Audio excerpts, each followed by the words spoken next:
देवा माझे मन लागो तुझे चरणी विहित विहिताचं मागणं आहे आणि संसार व्यसनी पडो नेदी निषिद्ध मागणं आहे. देवा काय काय कर, अमुक अमुक अमुक अमुक कर आणि हे करू नको. संतांनी मागणं मागितलं. उद्या काल्याची सेवा आहे म्हणून आज उपांत्य दिवसाला मी जागराचा मागणीपर अभंग घेतलाय. संप्रदायाचा दंडक आहे आदल्या दिवशी मागणीपर अभंग सांगावा. आणि काय मागायचं, भगवंताकडे मागायचं काय. खरं तर त्यांनी सगळं दिलंय. तो दाता आहे, त्यांनी दिलंय हे आमच्या लक्षात येत नाही म्हणून आमची झोळी कायम फाटलेली आहे. कायम आम्हाला मागायची इच्छा होते. जे वांछिले ते तू दिले कल्पद्रुमा, हे आदिमा हे अंतिमा, हे आदिमा हे अंतिमा. या मातीचे आकाश तू. बघा ना, या उत्सवी सृष्टीमध्ये त्यांनी आपल्याला जन्माला घातलं. हा पहिला मोठा उपकार आहे त्याचा आपल्यावरती. मनुष्य जीवन म्हणून, मनुष्य देह म्हणून जन्म दिला, नरदेह दिला. या नरदेहीचे निज्ञाने सच्चिदानंद पदवी घेणे, एवढा अधिकार नारायणे कृपावलोकने दिधला. बर देह असा दिला, नाही केलं आंधळ, नाही केलं पांगळ, उत्तम अव्यंग देह दिला, अव्यंग शरीर दिलं. दुर्लभात दुर्लभ असलेल्या गोष्टींपैकी आचार्य म्हणतात दुर्लभम त्रयमेव इतत् देवानुग्रह हेतुकम मनुष्यत्वम. पहिली गोष्ट मिळाली आम्हाला. मुमुक्षुत्वम, मोक्षाची इच्छा असणं. आम्हाला मोक्ष मिळाला पाहिजे. कुठल्या गावाला मिळतो मोक्ष, कुठे मिळतो मोक्ष. माऊली म्हणते येथे मोक्ष असे आयता श्रवणा माझी. इथं आयता मोक्ष आम्हाला मिळालाय. मुमुक्षुत्वम. आणि तिसरी गोष्ट आहे महापुरुष संश्रया, साधू संतांचा संग, सत्पुरुषांचा सहवास. या तीन गोष्टी अत्यंत दुर्लभ आहेत आणि त्या साधकाला मिळाव्यात. आम्ही मनुष्य म्हणून जन्माला आलो ना, आता या दिशेने आमचा प्रवास सुरू झाला पाहिजे. तुकोबरायांचा तो प्रवास होता. साधकावस्थेतली धडपड तुकोबरायांची इतकी विलक्षण होती की प्रपंच बाजूला ठेवला आणि परमार्थ करण्याकरता 8-8, 15-15 दिवस सतत बाहेर असायचे. सतत. एकदा आळंदी, एकदा पंढरपूर, भामचंद्राचा डोंगर. आणि त्या डोंगरावरती तुकोबरायांचे अभंग प्रसृत झाले. सुंदर पद्धतीने तुकोबरायांनी अभंग जन्माला घातले. महाज्ञान देती जगाला अभंग, जया भंग नाही असे ते अभंग. आज आमचा समाज दुभंग होतोय ना, पण संत वाङ्मय अभंग आहे. आणि दुभंगणाऱ्या समाजाला अभंग करण्याचं शाश्वत सामर्थ्य जर कशात असेल ना, तर ते संत वाङ्मयात आहे. महिला वर्ग, मी नेहमी असं सांगते, आपण एसटीने प्रवास करता की नाही. सगळे करत नसला तरी हो म्हणा ना. करता ना. लाल डब्यात कधी बसलाय तुम्ही? जागे आहात ना सगळे. हे आपल्यातलं अंतर खूप झालंय मला असं वाटतं, उंचावर असल्या कारणाने. पण सगळे बोला, आपण एसटीने प्रवास करतो. महिला वर्ग, आपण आता सध्या सगळ्या लाडक्या बहिणी आहे, त्यामुळे आपल्या सगळीकडे आपला आवाज आहे की नाही. आपण एसटीने प्रवास करता, काय हट्ट असतो आपला, कुठं बसलं पाहिजे, एसटीत कुठे बसावं. ते तर इथलं वाघोली, डोमखेली या परिसरामध्ये तुम्हाला तितका अनुभव नसेल कदाचित एसटीचा प्रवास करण्याचा. पण काय आग्रह असतो आमचा एसटीच्या, त्या एसटीमध्ये कुठं बसलं पाहिजे, आपण पुढं बसण्याचा आग्रह असतो आमचा. मागे बसलो की सगळी आदळापट होते म्हणाले, म्हणून पुढं बसावं. ड्रायव्हर पासून जेवढ्या जवळ आम्ही बसू तेवढी धक्के दणके कमी बसतात.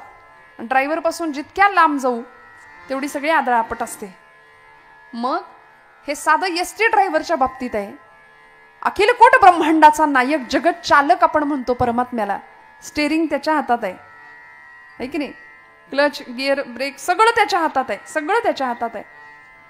मग त्या भगवंतापासून, त्या चालकापासून आपण जितके जवळ तितके धक्के दणके कमी आहेत आयुष्यामध्ये, या जीवनाच्या प्रवासामध्ये. त्या जगत चालकापासून आपण जितके लांब जाऊ ना, तितकी सगळी आदळापट आहे. लक्षात ठेवा, सगळी आदळापट आहे. मग तक्रार नाही करायची. आम्ही फार तक्रारी करतो, देवानं आमचं काहीच चांगलं नाही केलं. संतांच्या आयुष्यात काय होतं, ब्रह्मचैतन्य आपले गोंदवलेकर महाराज सातारचे फार सुंदर सांगतात. महाराज म्हणतात, प्रपंचातली प्रतिकूलता, बघा, प्रपंचातली प्रतिकूलता ही परमार्थाची अनुकूलता ठरते. प्रपंच प्रतिकूल असला ना की आमचा परमार्थ अनुकूल असतो. हे संतांचं सिद्धांत आहे, हे तत्व आहे. कारण प्रपंच सुखाचा असेल तर देव कुणालाच आठवत नाही, देव नाही आठवत. वेदना भगवंताकडे लवकर घेऊन जाते. माझी वाक्य लक्ष देऊ ऐका. आमची वेदना भगवंताला आम्हाला जवळ करायला भाग पडते. दुःख में सुमिरन सब करे, सुख में करे नकोय, जो सुख में सुमिरन करे तो दुःख कहा से होय. आणि आम्ही अशी लबाड माणसं आहे की दुःखात भगवंत आठवतो. तुकोबराय म्हणतात, तिन्ही त्रिकाळ सर्व काळ तुझा संग मला लागला पाहिजे, तुझ्या नामाचा छंद मला लागावा. गोविंद गोविंद मना लागलिया छंद. भगवंताच्या रूपाचा, गुणांचा सुद्धा जीवाला छंद लागावा ही अपेक्षा आहे संतांची. काही लोकांना छंद असतो, काही मंडळी छानदिष्ट असतात. विषय सोडून द्या, फार मी स्पष्टीकरण देत नाही. पण कुणाला काय आवडतं. आपण भगवंताच्या विषयीचा वर्णन करत असताना देवाला आपण आदी म्हणतो. आदी, अनादी. भगवंत कसा आहे? अनादी आहे. माझे गुरुजी म्हणायचे देव अनादी आहे, आपण सगळे नादी आहे. कुठल्या ना कुठल्या नादात अडकलेलो आहोत. प्रपंचानी एवढं आम्ही, आणि मग तक्रार करतो प्रपंचानी आम्हाला धरलंय, संसार सुटतच नाही. खरं सांगा, संसाराने आपल्याला धरलंय की आपण संसाराला धरलंय? संसार सुटत नाही असं आपण सहज बोलून जातो, पण वस्तुस्थिती हे की आपण संसारातनं बाजूला व्हायला तयार नाही. सुनबाई आलीये घरात, पण तरी सुद्धा चहा साखर कुठं ठेवलाय याच्यातनं आमचं लक्षच बाहेर जात नाही. संसार आम्हाला सोडत नाही असं नाही, आम्ही संसाराला सोडत नाही. दृष्टांत सांगितला तुकोबरायांनी, प्रमाणाने सिद्ध केला. राजाने एक माकड पाळलं होतं आणि ते माकड घेऊन, प्रधानाला घेऊन राजा जंगलात गेला. त्या माकडाला दिसेल असं एका झाडाच्या ढोलीमध्ये एक मुठभर फुटाणे टाकले. कुणी? त्या प्रधानाला सांगितलं. ते फुटाणे टाकले आणि ते माकड धावत गेलं. त्या ढोलीमध्ये फुटाणे घेण्याकरता त्यांनी हात आत घातला आणि मूठ भरून फुटाणे माकडाने घेतले. आता मुठीचा आकारमान, हाताचा आकारमान वाढलं. जाताना हात सहज गेला आतमध्ये, येताना काही केले, हात बाहेर यायला तयार नाही. गरज कशाची होती हो? मूठ सोडण्याची गरज होती ना. मूठ सोडली असती, फुटाणे खाली पडले असते, हात बाहेर निघाला असता. मुठीचा आकारमान वाढल्यामुळे हे माकडाचं चाललंय बरं का. हा, मुठीचा आकारमान वाढल्यामुळे हात बाहेर यायला तयार नाही. गरज काय होती? फुटाणे सोडण्याची. हात बाहेर आला असता. पण मूठ सोडायची नाही, फुटाणे सोडायचे नाही. तर राजाने एक युक्ती केली. त्या प्रधानाला सांगितलं, एक पेढ्यांचं ताट आण. भरपूर मस्त पेढ्यांनी भरलेलं, अगदी शुद्ध खव्याचे पेढे छानपैकी समोर ठेवले माकडाच्या. आणि त्या माकड पेढ्यांकडे पण पाहतंय, पण मूठ सोडायला तयार नाही. माकड पेढ्यांकडे सुद्धा पाहतंय आणि मूठ सोडायला तयार नाही. गरज काय? मूठ सोडायची. फुटाणे सुटले, पेढे मिळतील. पण फुटाण्यांनी भरलेली मूठ असल्या कारणाने हात बाहेर येईना, पेढेही नाही, फुटाणेही नाही. आमचंही असंच झालंय. डार्विनचा उत्क्रांतीवादाचा सिद्धांत आमची पोरं शाळेत शिकतात की नाही? आम्ही कुणाचे वंशज आहोत, आमची उत्क्रांती कुणापासून झाली, शाळेत म्हणे शिकवतात माकडापासून आमची उत्क्रांती झाली. हे असलं काही डोक्यात घ्यायचं नाही. पोरं शाळेत शिकू द्यात, घरी आल्यावर पोरांना सांगायचं असं काही नाही. आपण माकडापासून नाही तयार झालो, आपण मनूचे वंशज आहोत. मनूचे म्हणून आपण मानव आहोत. हा, माकडासारखं वागतो आपण कधी कधी, हा विषय वेगळा आहे. म्हणून तर अशी उदाहरणं संतांना सुद्धा द्यावी लागली. माकडाने फुटाणे हातात घ्यावेत, हात सुटत नाही, सोडण्याची इच्छा होत नाही. तसं आमचं झालंय. संसार आम्हाला सुटत नाही असं नाही, आम्ही सोडायला तयार नाही. म्हणून कसं असावं? यथा कमलपत्राक्ष. संतांनी सांगितलं, कमळाचं पान जसं पाण्यात राहून कोरडं राहतं ना, तसं आम्हाला संसारात राहता येईल का हो? मग म्हणले, ताई तुम्ही कर्तृत्व शून्यता शिकवता का? काहीच करायचं नाही का? संतांनी तर आधी कर्तृत्ववाद नाकारलाच आहे. असं आमची तरुण पिढी बऱ्याचदा आपल्या बुद्धीचे तारे तोडते. काय सांगितलं तुकोबरायांनी? काहीच करायचं नाही म्हणले. ठेविले अनंते तैसेची राहावे, चित्ते असो द्यावे समाधान. अरे बाबा, म्हटलं तसं नाहीये तुकोबरायांना म्हणायचं. संतांनी कर्तृत्ववादाला नकार नाही दिला, उत्तम कर्तृत्व करायचं. महाराज म्हणाले, जोडोन या धन उत्तम व्यवहारे. पण पुढचं वाक्य आम्ही सिरियसली घेत नाही, ही आमची अडचण आहे. महाराजांचा अभंग आहे, जोडोन या धन उत्तम व्यवहारे, आम्ही तेवढंच करतोय. पण पुढची ओळ आहे, उदास विचारे वेच करी. म्हणून बाबा आमट्यांना कधीतरी विचारावं श्रोते हो, जगातला सगळ्यात श्रीमंत माणूस कोण आहे? प्रचंड धन ज्याच्याकडे तो श्रीमंत आहे का? ज्याच्याकडे प्रचंड श्रीमंती आहे तो श्रीमंत आहे का? बाबा आमटे म्हणाले, माझ्या जगातली किंवा माझ्या आयुष्यातली खरी श्रीमंती काय असेल आज हजारो कुष्ठरोग्यांना नवीन जीवनदान दिलं, आनंदवनाची स्थापना केली. बाबा आमट्यांचं केवढं मोठं चरित्र आहे आपण सगळे जाणता. पण बाबा आमट्यांचं यशस्वी जीवन काय असावं, त्यांना विचारावं, यशस्वी होणं म्हणजे नेमकं काय, श्रीमंत असणं म्हणजे नेमकं काय. बाबांनी सांगावं, माझ्या पुढच्या पिढ्यांमध्ये, पुढच्या 4 पिढ्यांमध्ये भावंडांमध्ये कधीच भांडण नाही होणार संपत्ती करता, बरं का.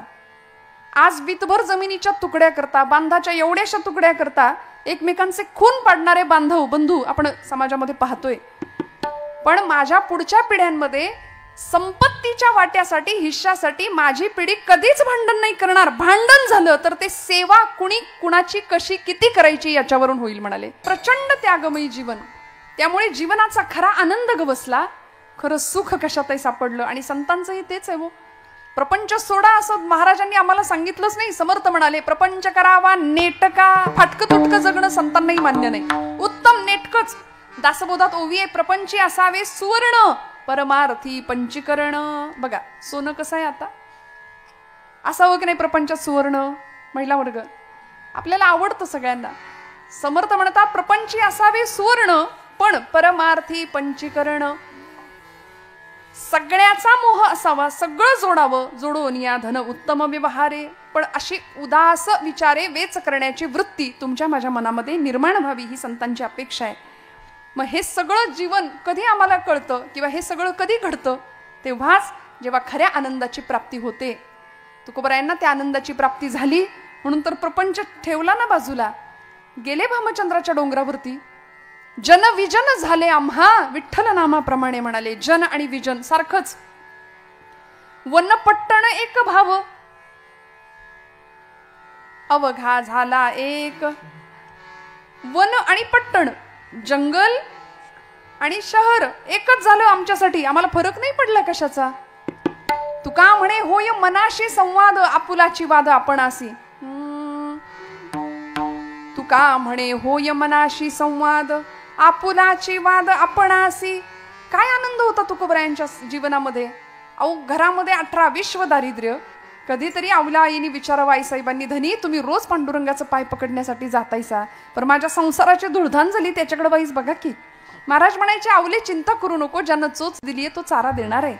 एखाद्या शेताची राखण करण्याचं काम तुकोबरायांना मिळावं, पण ते काम करताना सुद्धा महाराज म्हणायचे, सदा माझे डोळे जडो तुझी मूर्ती, सदा माझे डोळे जडो तुझी मूर्ती, सदा माझे डोळे जडो तुझी मूर्ती, सदा माझे डोळे जडो तुझी मूर्ती.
तुझे नाम. एकच ध्यास लागला की त्याच्या वाचून आता जीवन चैन नाही पडत, कशातच करमत नव्हतं ना.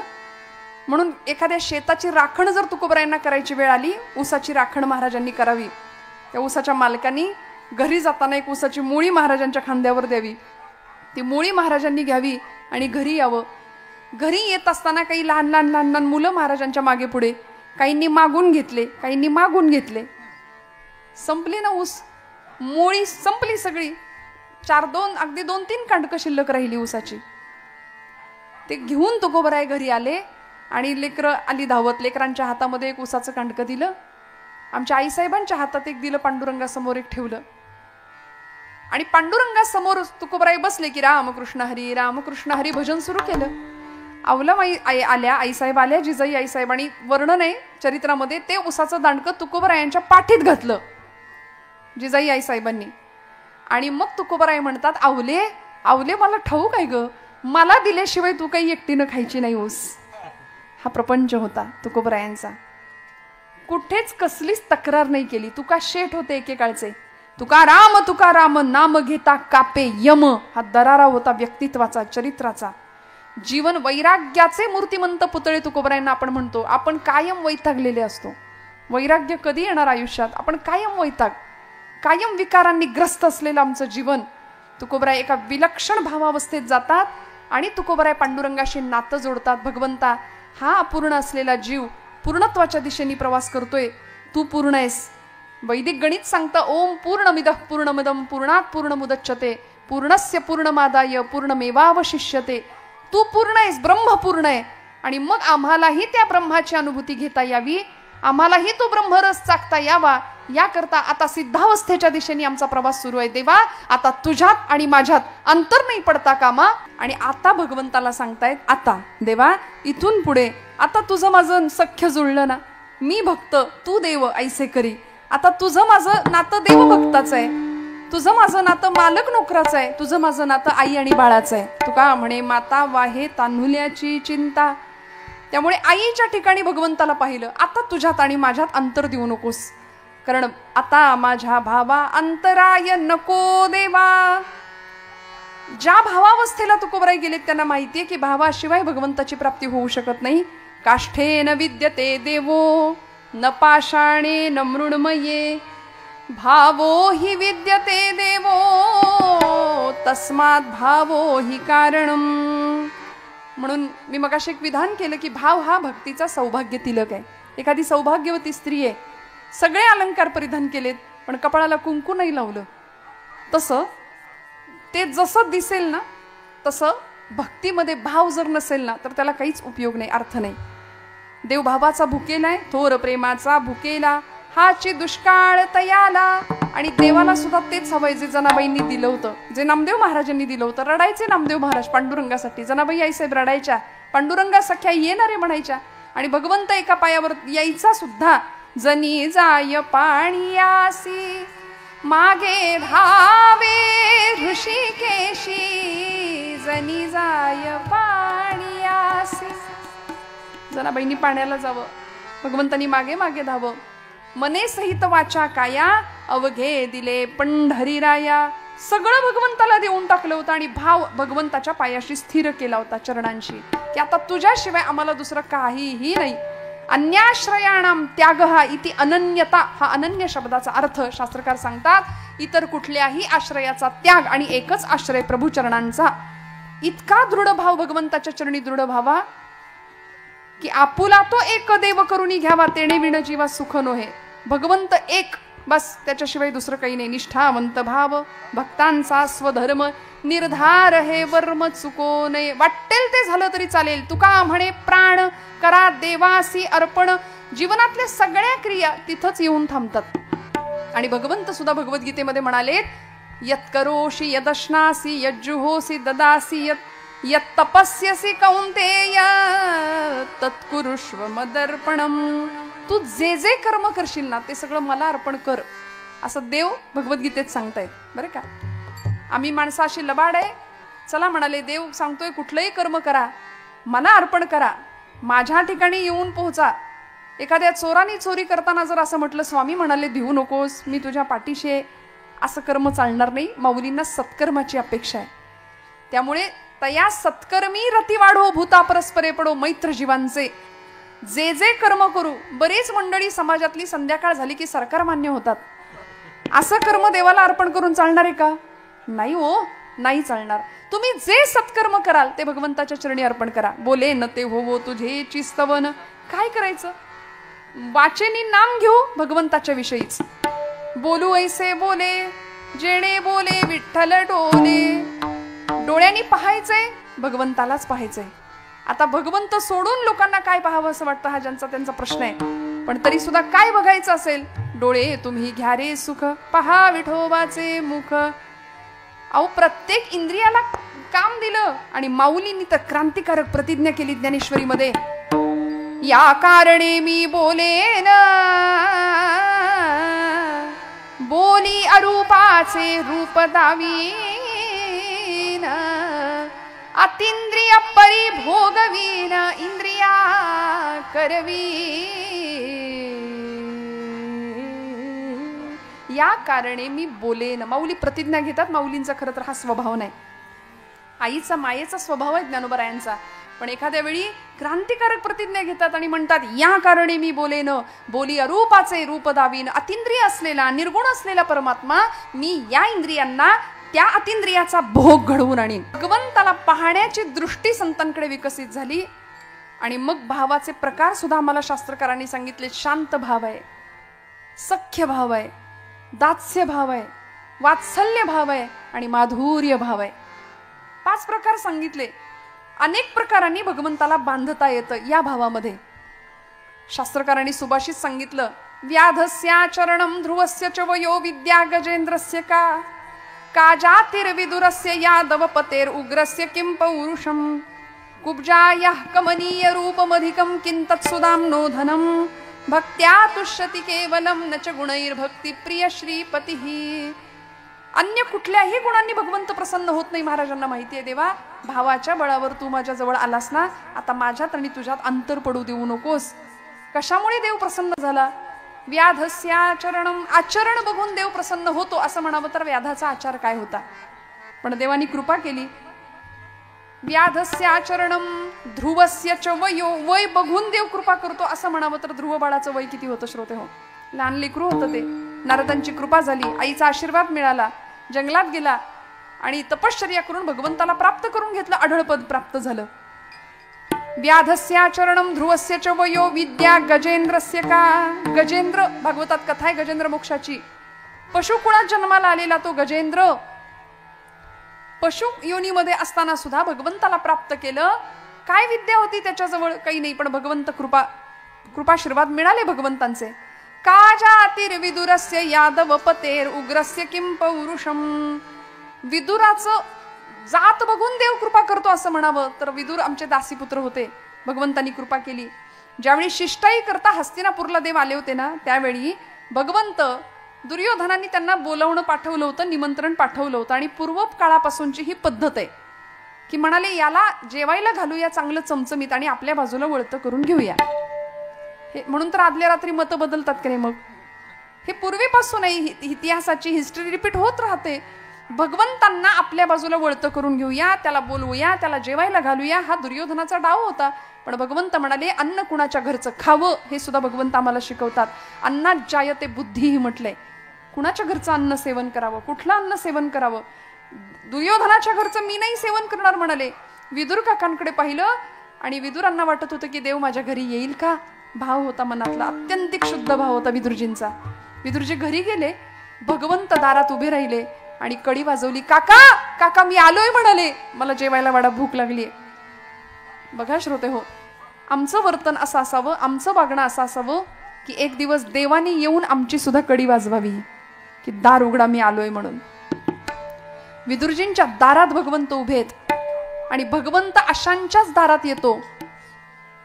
द्वारकेचा राणा पांडवा घरी भगवंताच्या चरणाशी. याचं कारण देव दारात गेला, विदुर काकांच्या घरी आला, जेवायला वाडा म्हणाले. विदुरजींचं अन्न सेवन करावं, पूर्णत्व प्राप्त करून दिलं जीवनाला. काजातिर्विदुरस्य यादवपतेर उग्रस्य किं पौरुषम. उग्रसेन यादवाचं पौरुष काय होतं, काय पराक्रम होता?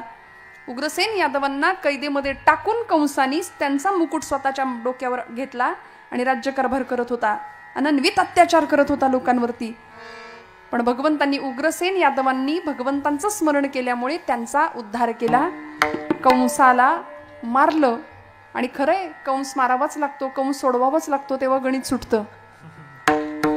आता हे मराठी मीडियमच्या पोरांना कळेल, इंग्लिश मीडियमच्या मुलांना कळेल की नाही मला माहिती नाही. आमचे गुरुजी लहानपणी सांगायचे गणित सुटायचं असेल तर कंस सोडवावा लागतो, मग गणित आपोआप सुटतं. कृष्ण परमात्म्याने आधी कंसाला सोडवलं, पुढची गणित आपोआप सुटत गेली.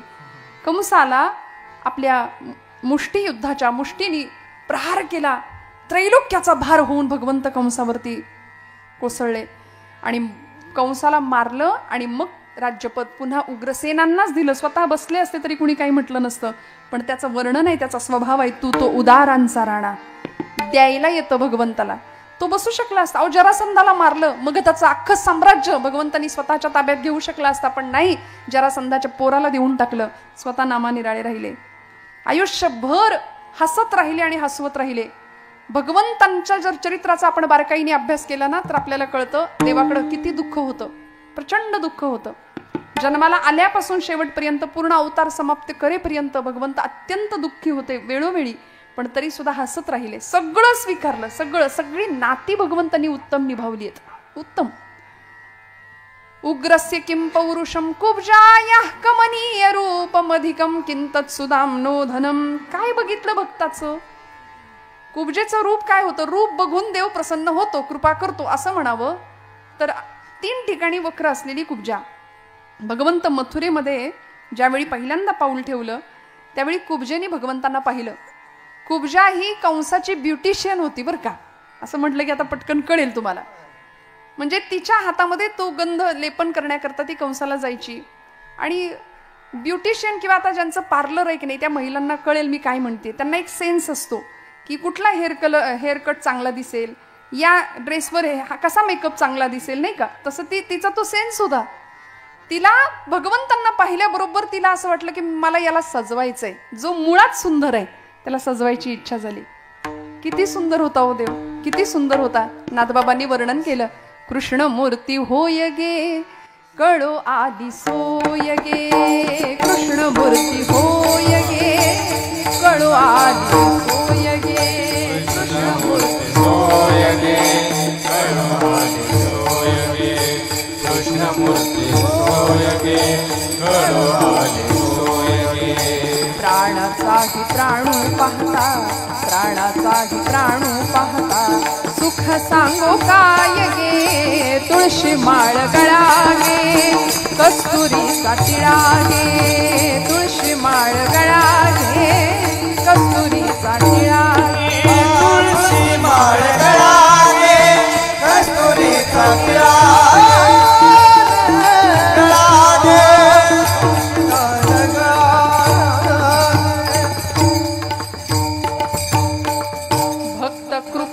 माय गे, ओळखली विठाई गे, एका जनार्दनी विठो जोडियले पाय गे, तुळशी माळ गळा गे, कस्तुरीचा टिळा गे. किती गोड आहे भगवंत. आणि कुब्जा भगवंतांच्या समोर जाते आणि देवाला म्हणते, देवा कृष्णा तुला सजवू का, तुला नटवू का. आणि भगवंतांनी तिच्या मनातला भाव जाणला आणि तिला हाक मारली, हे सुंदरी. अश्रुधारा व्हायला लागल्या डोळ्यातनं. अरे देवा, सगळी मथुरा मला मी कुरूप आहे म्हणून कुब्जा म्हणते आणि तुला मी सुंदर दिसले. भगवंतांचं वाक्य आहे, ऐका. भगवंत सांगतात, आपली भारतीय संस्कृती, आपलं अध्यात्म हे बाह्य सौंदर्याला नाही, आत्म्याच्या सौंदर्याला महत्व देतं. आम्ही आंतरिक सौंदर्यवान आहोत का याचा ज्याचा त्यांनी विचार करायचा. आमच्या हृदयामध्ये खरंच विकार भरलेत का. ते 6 भाडेकरू आम्ही ठेवलेत प्रत्येकाने. 6 भाडेकरू आहेत, 6 विकार आहेत. हे भाडेकरू हाकलले पाहिजेत, तेव्हा हृदय स्वच्छ होईल, निर्मळ होईल. मग तुका म्हणे, देह नव्हे मी हे सरे, उरला उरे विठ्ठल. अशी अवस्था प्राप्त होते. मी आणि तो 2 नाही, देव माझ्यात येऊन स्थिरावला आणि मीच देव झालो. ही अनुभूती तुकोबराय घेतायत. म्हणून तर आता म्हणतात, देवा आता अंतर देऊ नकोस, आता माझ्या भावा अंतराय नको देवा. सुदामजींचं उदाहरण दिलं या श्लोकामध्ये. शेवटी सुदाम्यांचा सुद्धा भावच पाहिला भगवंतांनी. आणि एका मित्राने दुसऱ्या मित्राला देताना मी दिलंय हे सांगायचं सुद्धा नसतं, हे सुद्धा सांगितलं. देवानी सांगितलं नाही मी तुझ्यासाठी काय केलंय. सुदाम्यांनी सुद्धा सांगितलं नाही सुदामजींनी की माझ्याकडं काही नाही देवा, दरिद्रावस्था आहे, नाही सांगितलं. पण दोघांनी एकमेकांचा भाव जाणला आणि उत्तम अशी भक्तीची परिणती सुदामजींना मिळाली. तुकोबराय म्हणतात, असा भाव मी तुझ्या चरणावर ठेवलाय ना, आता तुझ्यात आणि माझ्यात अंतर पडू देऊ नको देवा. आता माझ्या भावा अंतराय नको देवा. तू वाट्याला दिलेलं सगळं प्रारब्ध कर्म मी आनंदाने भोगायला तयार आहे. प्रारब्ध माझ्या भाग्यात जे असेल ते मी स्वीकारलं देवा. जे तू मला दिलंस त्याविषयी तक्रार नाही केली. बघा, संतांनी तक्रारी नाही केल्या, तक्रारी तुम्ही आम्ही करतो. संतांनी दंडवत घालून तुमच्या माझ्या कल्याणाची कामना केली, शाश्वत कल्याणाची. तक्रार संतांनी नाही केली, तक्रार कधी भगवंतांनी नाही केली. महापुरुषांनी, क्रांतिकारकांनी कधीच नाही तक्रार केली. आता उद्या 18 तारीख आहे, परवा तिथी आहे फाल्गुन वद्य तृतीयेची. या देशाला हिंदू पदपादशाहीचं साम्राज्य निर्माण करणारे छत्रपती शिवाजी महाराज यांची जयंती सबंध महाराष्ट्रभर आनंदाने आम्ही हा दिवस साजरा करणार आहे. राजांचं नाव घेतलं तरी मुडद्यात सुद्धा प्राण यावा अशी ताकद आहे या नावामध्ये. रक्त सळसळतं आमचं. शिशिस्त वा वात्सल्य जी जिद्द यांचा त्रिवेणी संगम म्हणजे छत्रपती शिवाजी महाराज आहेत. त्यांना घडवणाऱ्या राजमाता आऊसाहेब जिजाबाई, जी जिद्द, ज्या जाज्वल्य देशप्रेम, बा बाणेदारपणा आणि ईश्वरार्पण बुद्धी म्हणजे जिजाबाई आईसाहेब आहेत. एका मातेनी मुलाला कसं घडवावं, किती उच्चतम मूल्य संस्कार प्रदान करावीत याचा जगासमोर आदर्श घालणारी ही मायलेकर आहेत. फक्त अंगावरचं दूध नाही पाजलं, प्रचंड प्रतिकूलतेतनं घडवलं आपल्या राजाला. का आले भागा ते करीतो पण तुझे नाम उच्चारितो. कारण सामर्थ्य आहे चळवळीचे, जो जो करील तयाचे, परंतु तेथे भगवंताचे अधिष्ठान पाहिजे. लढूनच साम्राज्य मिळवता येईल, त्यागानेच स्वराज्य उभं राहील. भोग असतो तिथे स्वराज्य नसतं. जिथे भोग आहे तिथे नरक राज्य आहे, जिथं त्याग आहे तिथं स्वराज्य आहे. श्रोते हो, आणि असं स्वराज्य 350-400 वर्षापूर्वी या भूमीमध्ये निर्माण केलं गेलं. एका मातेनं आपल्या लेकराच्या डोळ्यामध्ये स्वराज्याचं दिव्य स्वप्न पाहिलं. प्रचंड प्रतिकूलतेतनं राजांना मोठं केलं की ज्या पुण्याच्या आजूबाजूला राख्याचे डोंगर साचलेले आहेत, माणसं परागंदा झालेली, देशोधडीला लागलेली, आपल्याच घरच्या बाया बापड्यांना आपल्या डोळ्यासमोर ओढत आणून, फरफटत आणून अब्रू लुटताना पाहण्यापलीकडं दुसरा इलाज उरला नव्हता. इतकी भीषण परिस्थिती. कित्येक ब्राह्मणी गुजरणी भ्रष्टविल्या, किती एक देशांतरा त्या विकिल्या, किती एक हाल होऊनी मेल्या. असं विलक्षण काळ जो होता, त्या काळामध्ये छत्रपती शिवप्रभूंच्या 5 वर्षाचं वय असताना त्या डोळ्यामध्ये स्वराज्याचं दिव्य अंजन घालणं आणि त्या दृष्टीनं त्याला कार्यप्रवृत्त करणं, हे एका आईनं घडवलेला इतिहास आहे या भूमीमध्ये. म्हणून मी कधी कधी धाडसाने विधान करते, छत्रपती लोकांना वाटतं शंभू महादेवांचा अवतार आहे, पण असं नाही ना झालं. असा देवीला आशीर्वाद दिला, इकडून काहीतरी प्रकाश आला आणि राजे तयार झाले, असं तर नाही झालं. काय कष्ट घेतलेत माझ्या आऊसाहेबांनी, किती झिजल्यात माझ्या आऊसाहेब. तू वाटेल ते कर, वाटेल तसा वाग. नाही आताची आई म्हणते असं. म्हणजे बाळ रडलं की त्या बाळाचा पाळणा टीव्ही समोर येतो. मग आपण तक्रार करतो की पोरगं आमचं बिघडलंय, मोबाईल सोडत नाही. पण आमच्यावर खूप मोठी जबाबदारी. वडीलच जर रोज पानपट्टीवर जात असतील तर मुलगा दुसरं काय करणार आहे? काय जबाबदारी असेल? प्रचंड प्रतिकूलतेतनं स्वराज्याचं ध्येय एकनिष्ठतेने सांभाळलं आणि त्या दृष्टीने प्रवास केला, त्या दृष्टीने वाटचाल केली, त्या दिशेने. म्हणून तर स्वराज्यावर आलेली सगळी विघ्न पचवली. आले भागा ते करीतो, तुझे नाम उच्चारितो. तुकोबरायांना गुरुस्थानी छत्रपती शिवप्रभू समजतात, मानतात आणि महाराज भक्ती आणि शक्तीचा सुरेख संगम राजांच्या जीवनामध्ये भरतात. इकडे समर्थ राष्ट्रगुरु समर्थ रामदास स्वामी राजांना क्षात्र तेजाचं उत्तम स्फुल्लिंग त्यांच्या जीवनामध्ये प्रज्वलित करतात. राजे मोठे होतात, अनेक संकट स्वराज्याच्या दिशेने चालून येतात.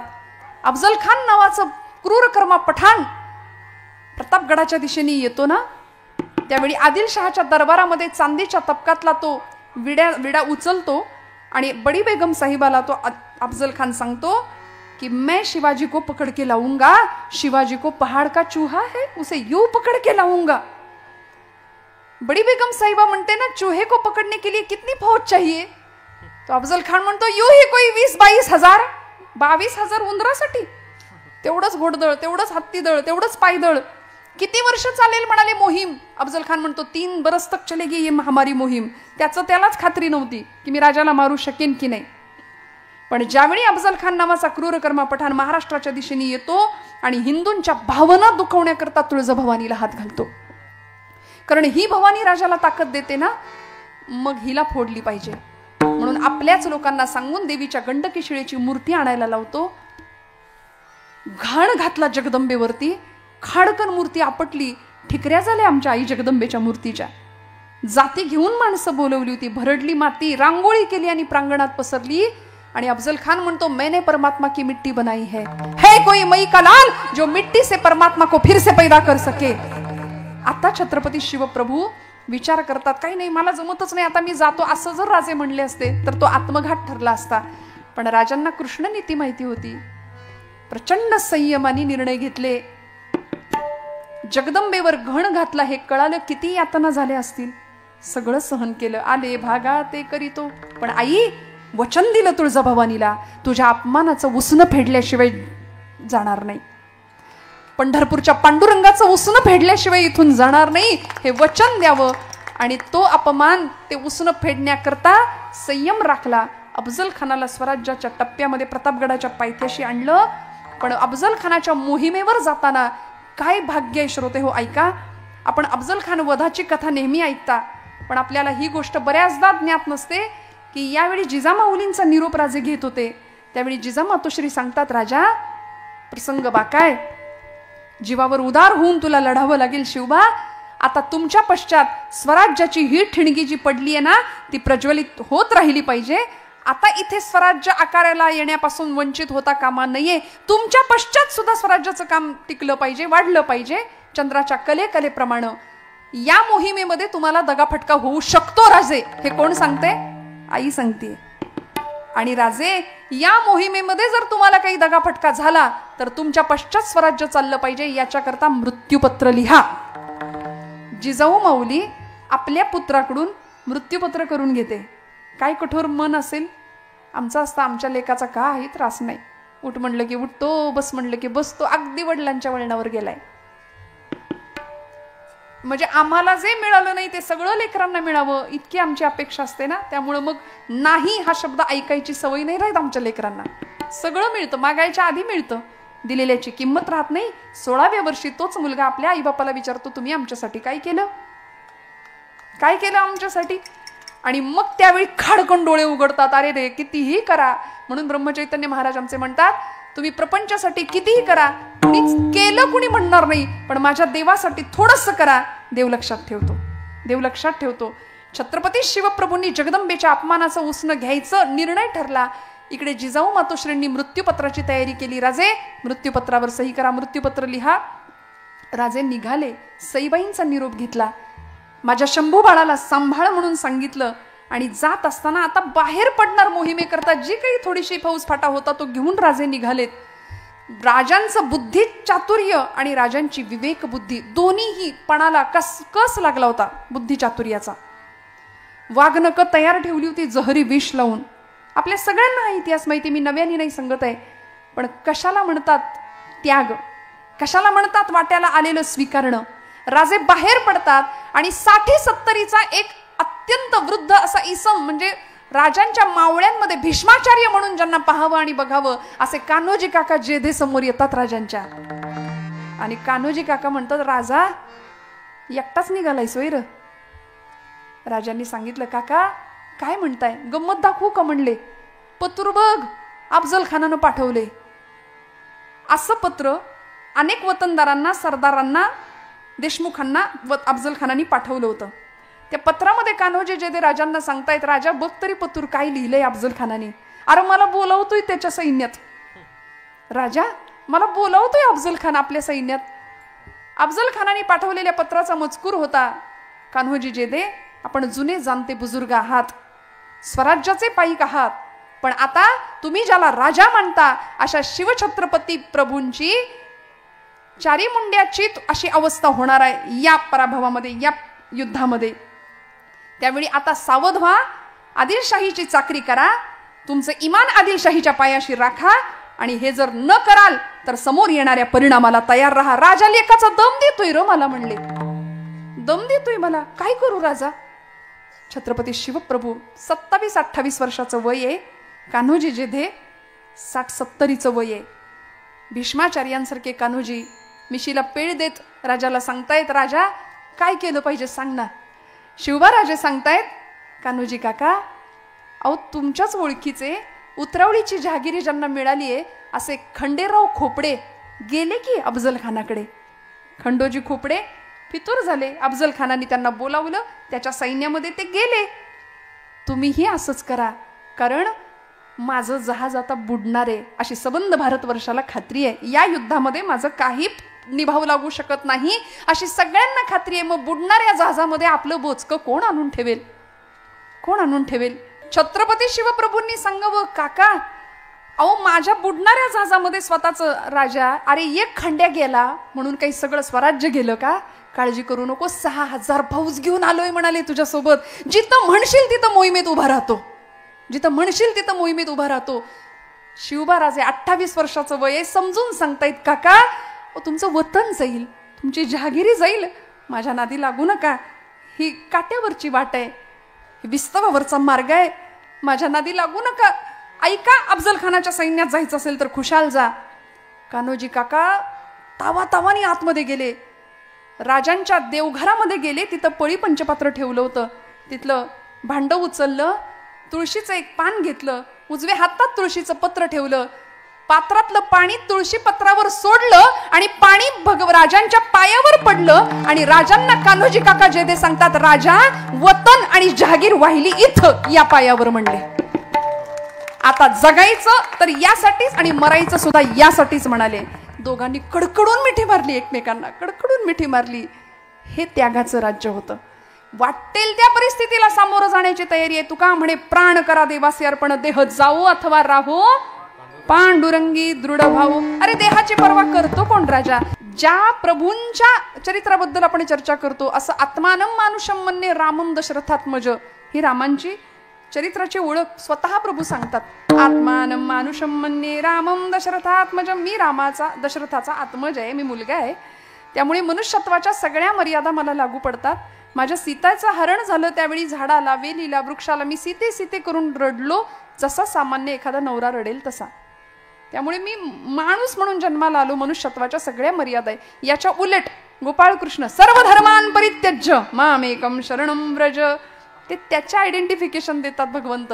मी कोण? सर्व धर्मान परित्यज्य मामेकम शरणम व्रज. पण भगवान गोपालकृष्ण असू देत किंवा प्रभू रामचंद्र असू दे, आपल्या आपल्या अवतारामध्ये सुद्धा देवांनी किती सहन केलं. शेवटच्या क्षणी कुरुक्षेत्रावर ज्यावेळी सगळा संहार होतो, कौरवांचा निर्वंश होतो, त्यावेळी गांधारी माता शाप देते भगवंतांना की कृष्णा हे सगळं तू जाणीवपूर्वक घडवून आणलंस, तुला शाप देते. आज 100 पुत्रांची आई असून सुद्धा मी निर्वंश झाला माझ्या कौरवांचा, मी निपुत्रिक झाले ना, तुझ्या डोळ्यासमोर यदुवंशाचा नाश होताना तू पाहशील आणि निर्जन वनात एकटा मृत्यूला सामोरा जाशील. भगवंतांनी सहन केला. हा आशीर्वाद सुद्धा, हा शाप सुद्धा आशीर्वाद म्हणून स्वीकार केला. गांधारी मातेला सांगतात, आई आय एक्सेप्ट इट, तुझा शाप सुद्धा मी आशीर्वाद म्हणून स्वीकारतो. स्वीकारलं. इकडे कैकेयी मातेनी रामा अवतारामध्ये ज्यावेळी प्रभूंना वनवासाला जाण्याकरता वचनं मागितली दशरथ राजाकडून, त्यावेळी आत्ता कळालं होतं की उद्या राज्याभिषेक आहे. बघा, आता कळालं होतं आपल्याला उद्या गादीवर बसायचंय. काही वेळानंतर कळतंय गादी विधी काही नाही, वल्कन परिधान करायचे ना, वनवासाला काय होईल, आजच्या रामाचं काय होईल? आकाश पाहता सत्य, सगळी भूक सत्तेसाठी, संपत्तीसाठी आहे की नाही, खुर्चीसाठी. आत्ताचा राम काय करेल? का रामांचं चरित्र या देशाच्या तरुण पिढीने ऐकायचं? त्यागाचा सर्वोत्तम आदर्श म्हणजे प्रभू रामचंद्र आहे. का रामप्रभूंचं आणि भरतांचं चरित्र ऐकायचं? 2 भावंडांनी कसं असलं पाहिजे हे सांगणारं भरत आणि रामांचं चरित्र प्रत्येक तरुणाने ऐकावं, प्रत्येकाने ऐकावं. रामप्रभू वनवासाला जायला तितक्याच निर्विकल्प अवस्थेमध्ये तयार झाले.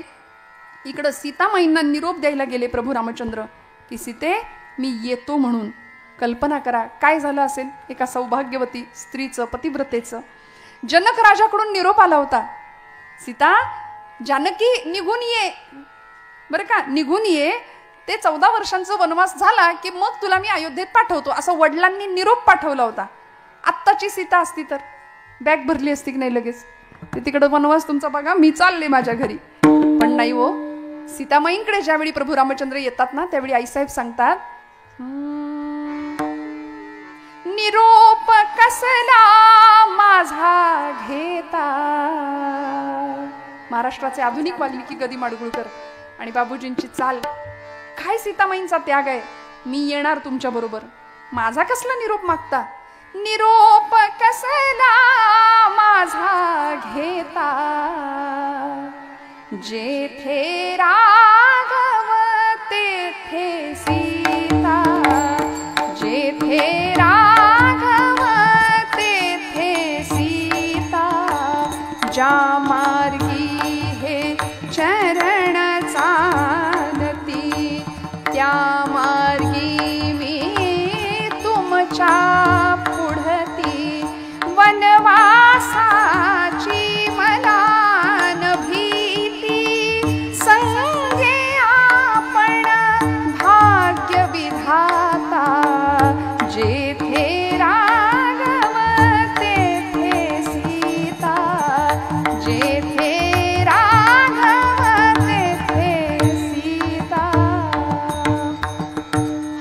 सुहानी आईस आहे म्हणून पतिव्रतांमध्ये ज्यांचं नाव आहे अशा अहिल्या, द्रौपदी, सीता, तारा, मंदोदरी सताम पंचकन्याम स्मरे नित्यम वेदवाणी प्रवर्तते, अशा सीतामाईंचा त्याग तुकोबराय म्हणतात, देवा तूही सोसलस मग आम्ही सोसलं तर त्यात काय नवल. आता माझ्या भावा अंतराय नको देवा, आले भागा ते करीतो तुझे नाम उच्चारितो, दृढ माझे मन येथे राखावे बांधोन, आले भागा ते करीतो तुझे नाम उच्चारितो. तुकोबरायांनी मागणी मागितली, देवा सगळं मान्य, मी तुझ्या चरणी भाव स्थिर केला, पण माझं मन नावाचं जे प्रकरण आहे ते इतकं नष्ट भ्रष्ट कुलिष्ट आहे, ते सगळीकडे धावतं पण इकडे येत नाही.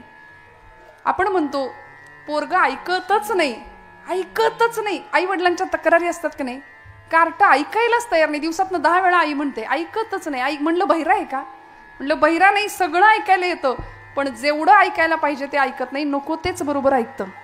तसं हे मन नावाचं मूल सुद्धा असंच आहे, नको ते बरोबर ऐकतं.